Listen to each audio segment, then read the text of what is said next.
On our newscast tonight, tax laws in the nation are revised to help meet growing fiscal demand. Higher taxes for higher income earners and even taxes on the clergy. Some fear, however, that salary workers may shoulder most of the burden. Yesterday, South Korea decided to pull the plug on the joint Gaeseong industrial complex after 6 rounds of failed talks. Pyongyang immediately responded with a call for a fresh round of discussions. Experts now believe North Korea genuinely wants to keep Gaeseong alive. After granting U.S. intelligence leaker Edward Snowden asylum, President Obama decides to cancel a bilateral summit with Russia. President Putin's foreign affairs advisor confirms that the cancellation is linked to Snowden's asylum, but Putin isn't shutting the door on talks just yet. Stay with us for these stories and more.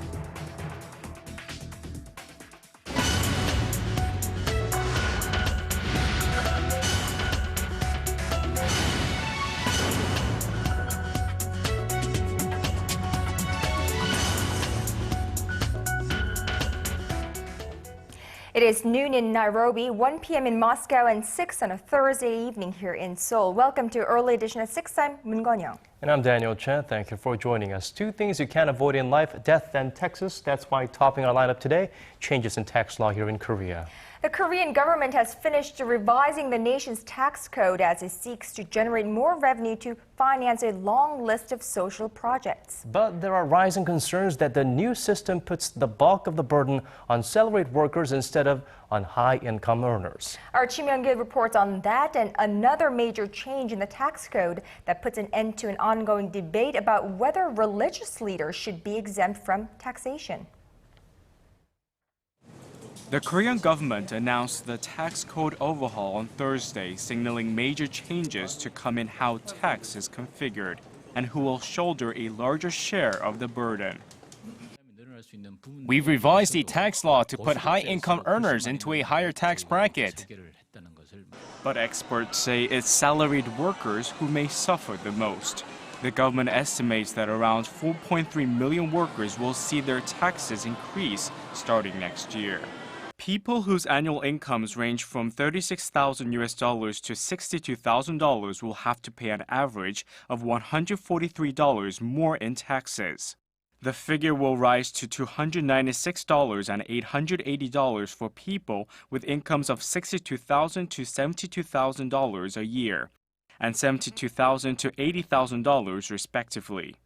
Those who earn more than $270,000 a year will have to pay an average of $7,000 more in taxes next year. I think the government is taking advantage of salaried workers. There are so many other people who should be paying tax. The government has also decided to impose taxes on earnings by monks, priests, and other religious leaders starting in 2015. The decision puts an end to 45 years of controversy over whether religious leaders should pay tax. Members of the clergy are currently exempt from taxation, as their work is regarded not as labor but as a spiritual service. The government needs to revise or amend 15 related tax laws for the new tax code to go into effect, and it plans to submit the 15 revision proposals to both the Cabinet and the National Assembly for a vote between August and September. Kim Young-gil, Arirang News. Now, for those of you living here in Korea, your utility bills may begin to look different come October. This as the government looks to conserve energy. Fielding questions on the government's plans to raise rates, Energy Minister Yoon Sang-jik said Wednesday that lower discounted electricity prices could be offered during specific off-peak times. He said the government was reviewing a number of ways to improve the current billing system, adding the government wants to help manufacturers, heavy users of electricity, of course, to focus their key production periods in off-peak hours. The new system will be announced as soon as October. The government hiked the electricity rate in January, the 4th such raise in just 2 years. But electricity is still provided at a price lower than it costs here in Korea. Well, you can feel it the minute you step outside. Today was one of the hottest days of the year here in Korea, with the city of Ulsan reaching 40 degrees Celsius. Most parts of the country were under a heat advisory today with humidity levels similar to those you'd find in saunas. Connie Lee reports. It's a hot, sticky, and sweaty summer, and it's not likely to end anytime soon. Korea is in the midst of a heat wave, with temperatures expected to go beyond 33 degrees Celsius nationwide on Thursday. On top of the heat, high humidity levels have turned much of the nation into a sauna. On Thursday, the humidity in the capital region is expected to be at least an uncomfortable 70%, which is close to the steamy conditions in most saunas, where the humidity is usually above 90%. The hot and humid days are especially hard on people who have to work outdoors, such as street vendors, who say the weather isn't helping business either.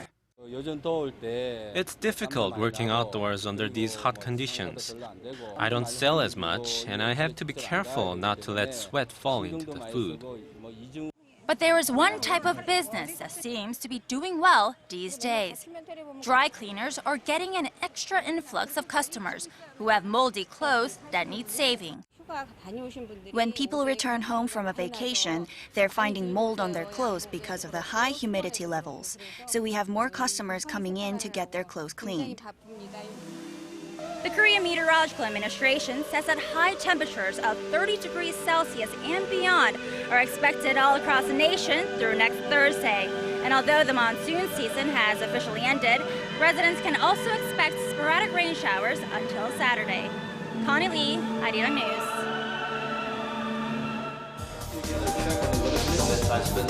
Digging deeper, getting to the bottom of stories that impact your life. Talking with you on air and online. Connecting you with heroes and experts to help you understand the world's most pressing issues. News and current affairs at its best with Moon Gun-young and Daniel Che on Early Edition at 6. Now shifting gears to the economy, Korean import prices rose by. So in the end, it was North Korea that blinked just minutes after South Korea announced its first measures to permanently close down a joint factory park in Gaeseong. Following over a week of silence in response to South Korea's proposal for talks on the resumption of operations at the Inter-Korean Industrial Complex, North Korea suddenly made its own proposal for dialogue late Wednesday afternoon. Analysts say this reflects Pyongyang's determination to prevent a complete lights-out situation at the joint business park.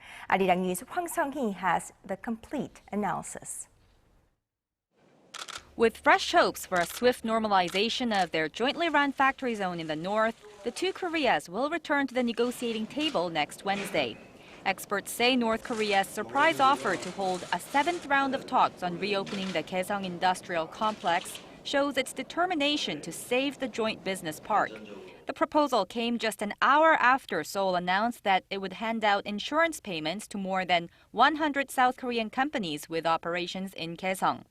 Once the businesses receive the money, the government acquires the rights to the company's assets at the border town, and many saw the move as Seoul's first step towards a complete closure of the factory park. Pundits say North Korea probably thought likewise and rushed in with its proposal for dialogue. The joint business park has been a source of hard currency for the cash-strapped nation, raking in around $80 million in workers' salaries per year. An upcoming joint military exercise between South Korea and the United States, scheduled to begin on August 19th, may have been another factor that made the North anxious.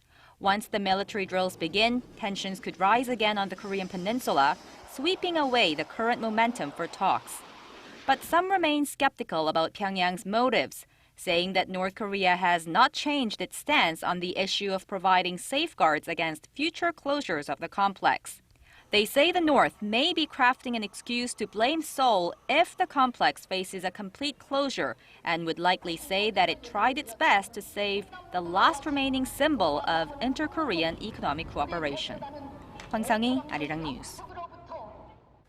North Korea has doubled the floor space of its Yemen uranium enrichment facility over the period of just 6 months.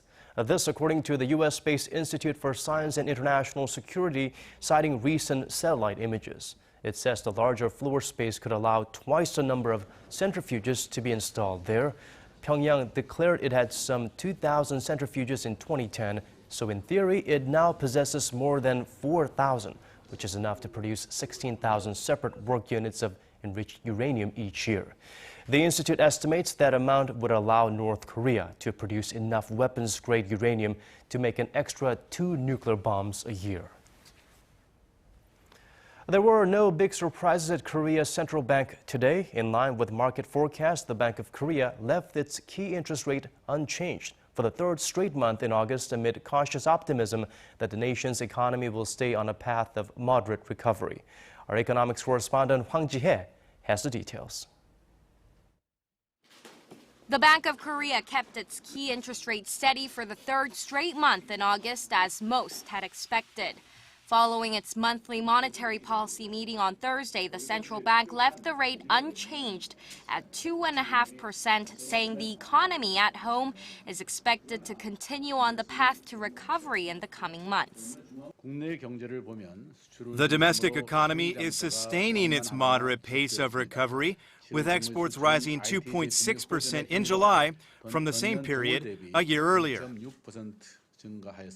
The Korean economy grew 1.1% in the April to June period from the previous quarter, rising above 1% for the first time in 9 quarters. The central bank said that the growth came on the heels of its rate cut in May and parliamentary approval of a plan to supplement the state budget. It went on to say, however, that the U.S. Federal Reserve's possible stimulus pullback and the slowing Chinese economy could have a negative impact on Korea. Once the Federal Reserve's stimulus tapering goes into effect, there is a possibility for foreign investment funds to rush out of the Korean market. This could raise the market's interest rate. The country's inflation rate, meanwhile, remained in the 1% range for the 9th straight month in July, running far below the central bank's 2.5% to 3.5% target band. Experts expect the central bank to hold its key interest rate at 2.5% throughout the year if the nation's economy manages to sustain its current pace of recovery. Hwang Ji-hye, Arirang News.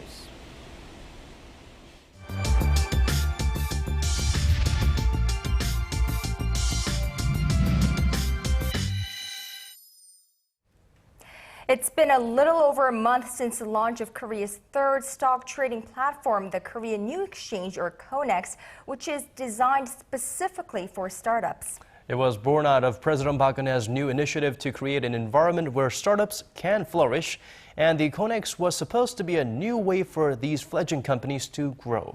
Right, so how is the market doing 1 month in? Our very own Yoo Li-an joins us live from the Arirang News Center to tell us just that. Hello, Kanyang and Daniel. Well, most say it's too early to really gauge the new market's potential. Let's first hear from one of the companies that's been listed on the KONEX since day one.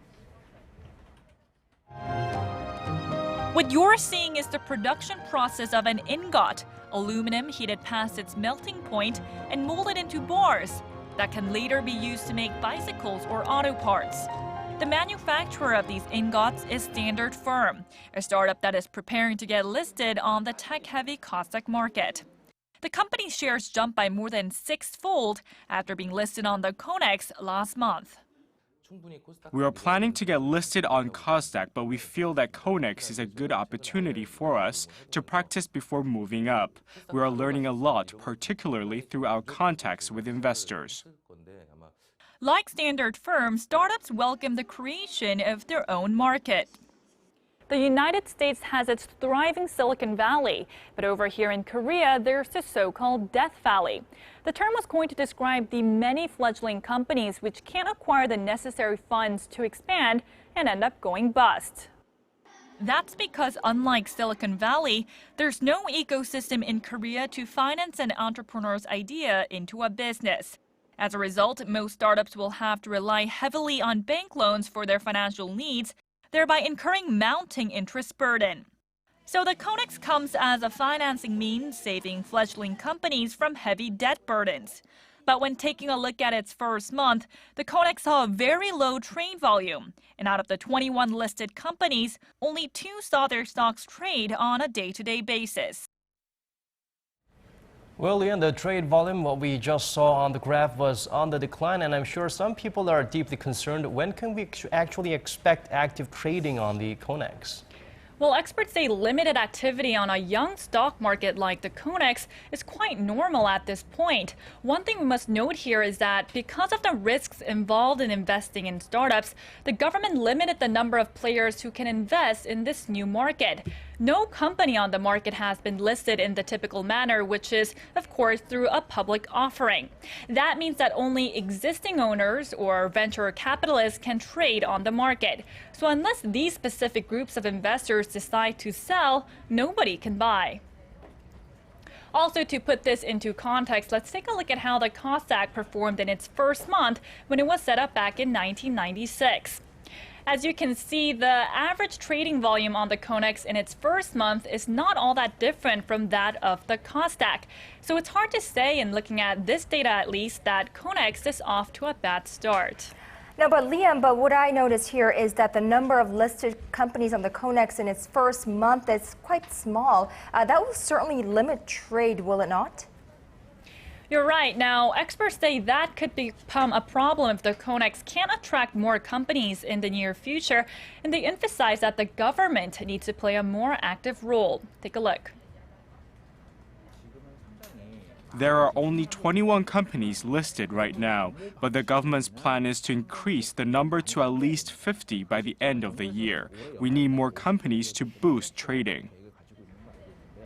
He also added that the timing of the launch of the CONEX wasn't all that great given the sluggish economic conditions right now.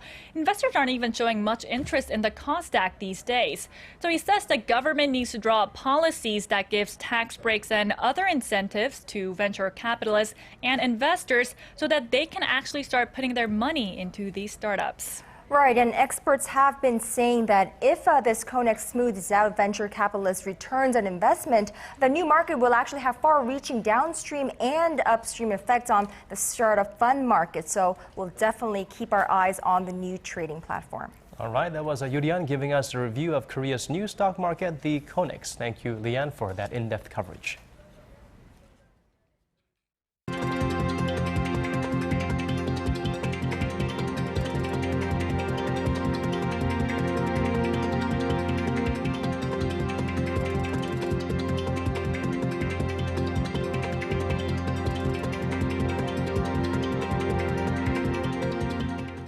The chilly relationship between Washington and Moscow just got a little colder. U.S. President Barack Obama has scrapped plans to hold a bilateral summit with Russian President Vladimir Putin following Moscow's decision to grant asylum to the fugitive whistleblower Edward Snowden. Moscow has expressed its disappointment but says talks will still go on if Washington has a change of heart. Our Kim Ji-yeon reports. Russia says it's disappointed by President Obama's decision to cancel the bilateral summit between Washington and Moscow, but added its invitation is still open. The bilateral summit between Obama and Russian President Vladimir Putin was due to be held next month on the sidelines of the G20 meeting in St. Petersburg. President Putin's foreign affairs advisor Yuri Ushakov says that the cancellation is clearly linked to the issue of Edward Snowden's asylum. He argues Moscow was not at fault for its handling of the affair. During a phone conference with the press on Wednesday, Ushakov said that the U.S. has avoided signing an extradition agreement with Russia for many years, adding that Washington has repeatedly turned down Moscow's request to extradite people who have committed crimes in Russia. Ushakov went on to say that the move showed the U.S. was not ready to build ties with Moscow on a, quote, equal basis, highlighting the underlying tension between the two countries. Earlier, White House spokesman Jay Carney cited a lack of progress in the bilateral agenda between the two countries as the main reason behind the cancellation, but admitted Snowden was a big factor contributing to the decision. We obviously disagree with the Russians very strongly about the decision they've made on Mr. Snowden. We disagree with the Russians on a number of other issues, including Syria. And we've made those disagreements plain, both publicly and privately, in our discussions with the Russians. But Carney added Obama will attend the G20 summit meeting in St. Petersburg early next month after making a visit to Sweden. Russia granted Snowden a one-year temporary asylum last week. Kim Ji-yeon, Arirang News. And now shifting our focus to where there has been an extra high security alert for the past few days. Authorities in Yemen say they have foiled a major al-Qaeda terror plot, the latest escalation in an increasingly unstable situation in the Arab country. Our Park Ji-won has the story. Yemeni authorities say they've foiled an al-Qaeda plot to bomb oil pipelines and seize ports. An aide for the Yemeni Prime Minister's office said Wednesday that an al-Qaeda in the Arabian Peninsula had been plotting to blow up oil pipelines and capture two major ports to take control of the country's gas and oil exports. However, a number of media outlets citing unidentified Yemeni government officials have been reporting that the foiled plot doesn't seem to be related to the terror threat that prompted the U.S. and Britain to withdraw embassy staff and citizens from the country. With the heightened security situation, it is thought the U.S. has picked up its use of drone strikes on alleged al-Qaeda militants in Yemen. According to the Yemeni government, a suspected U.S. drone strikes in the south of the country killed 7 people thought to have ties to the al-Qaeda network. It is thought at least 4 other drone strikes from Tuesday to early Thursday killed 7 other suspected militants. Meanwhile, amid the fears of a potential al-Qaeda attack, a U.S. Airways flight from Ireland made an emergency landing at Philadelphia International Airport Wednesday, following an unspecified telephone bomb threat. The threat was dismissed after a thorough screening of the crew and passengers' luggage came up all clear. Park Ji-won, Arirang News. Now, whenever you're stuck in heavy traffic, don't you ever wish your car had wings to fly? Well, that dream of yours may just come true sooner than you would think. A modern flying car made its debut to the public at an air show last week. Here's our Kim Min-ji with a sneak peek.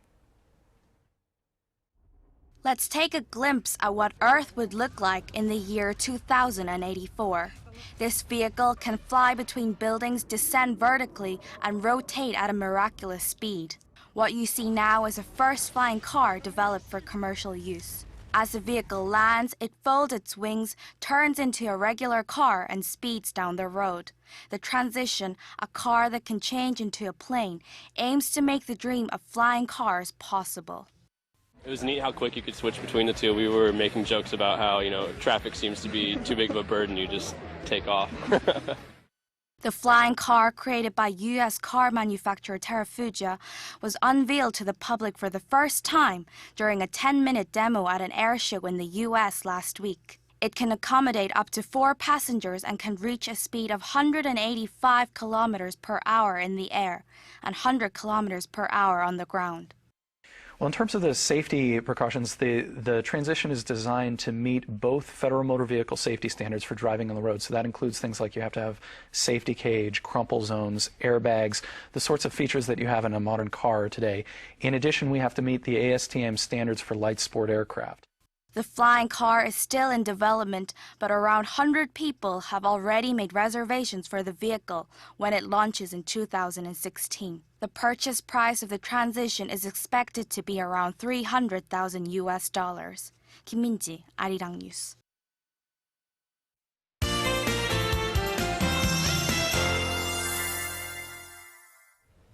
Let's now get a check on the weather conditions with our Hannah Kim. Hannah, this constant heat and humidity makes a lot of people feel like they're in a free sauna, right? I know the weather is brutal. The southern part of Ulsan actually hit 40 degrees today, and we literally had heat wave advisories and warnings in all provinces. Right, as our Connie Lee reported earlier, 40 degrees. I mean, mercury levels that high can be extremely dangerous, right? I mean, I can't imagine what that would feel like. It's hot enough here in the capital. Exactly. I really just want to jump into a pool, and I constantly find myself drinking a lot of water. But tomorrow it's actually going to be just as hot. But I know a lot of people are on vacation, and because we'll have mostly sunny conditions, please make sure to apply sunscreen every few hours. If we take a closer look at tomorrow's forecast, we may have a few scattered showers in Seoul and the Gyeonggi province, but the amount of rainfall will be light and there won't be enough precipitation to cool off the heat. Meanwhile, temperatures in the south are soaring close to the 40s as Daegu and Gwangju peak at 37 and 36 degrees respectively.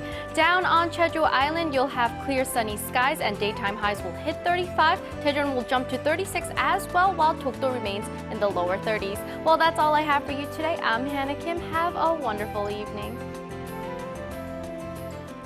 Thanks for that, Hannah. And that's all from us. Thank you for watching. Stay cool and dry. This has been Daniel Chang. And I'm Moon Ganyang. Thank you as always for being here with us. Hope you have a wonderful rest of the evening, and we'll see you right back here same time tomorrow. Good night.